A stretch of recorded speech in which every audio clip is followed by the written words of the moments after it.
Alors cet amendement 54 portant sur les inondations, depuis le 1er janvier 2018, il incombe aux établissements publics de coopération intercommunale à fiscalité propre d'assurer la gestion des milieux aquatiques et la prévention des inondations. Cette nouvelle compétence laisse les collectivités mettre en place les mesures nécessaires, ce qui aboutit à une multiplicité de politiques publiques et, encore une fois, des disparités.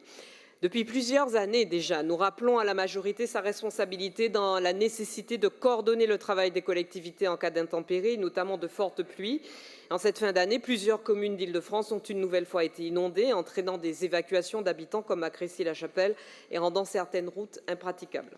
Il est particulièrement regrettable que la région se soit dégagée de toute responsabilité à ce sujet. Les experts du climat nous le signalent depuis plusieurs décennies, le réchauffement climatique amplifie et continuera d'amplifier la fréquence des intempéries, singulièrement dans plusieurs régions du globe, dont l'Île-de-France et le nord-ouest de la France.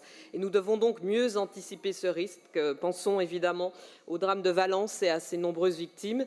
Plutôt que de recourir à des fonds d'urgence lorsqu'il est déjà trop tard, la région devrait investir dans une politique de prévention sur le long terme, bien moins coûteuse. Je vous remercie.